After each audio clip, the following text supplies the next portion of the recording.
কুষ্টিয়ার খোকসায় উপজেলা আইনশৃঙ্খলা কমিটির মাসিক সভা অনুষ্ঠিত হয়েছে।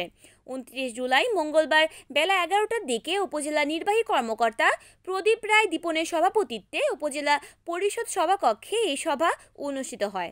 এই সময় সহকারী কমিশনার রেশমা খাতুন, উপজেলা কৃষি কর্মকর্তা আব্দুল্লাল নোমান, উপজেলা স্বাস্থ্য ও পরিবার কল্যাণ কর্মকর্তা ডাক্তার মোহাম্মদ আরিফুল হক, থানার ভারপ্রাপ্ত কর্মকর্তা ওসি শেখ মইনুল ইসলাম, খোকসা সরকারি কলেজের অধ্যক্ষ মোহাম্মদ আব্দুল খালেক, আনসার ভিডিপি কর্মকর্তা তামান্না আক্তার, প্রেস ক্লাবের সভাপতি পুলক সরকার, এনএন-টিভির কুষ্টিয়ার প্রতিনিধি নাজমুল হাসান, ফায়ার সার্ভিসের স্টেশন অফিসার মোহাম্মদ হাবিবুর রহমান সহ উপজেলা বিভিন্ন দপ্তরের প্রধানগণ, ছাত্র প্রতিনিধিরা ও সকল ইউনিয়ন পরিষদের সচিবগণ উপস্থিত ছিলেন। সভায় বক্তারা বর্তমান আইনশৃঙ্খলা পরিস্থিতি নিয়ে সন্তুষ্ট প্রকাশ করেন।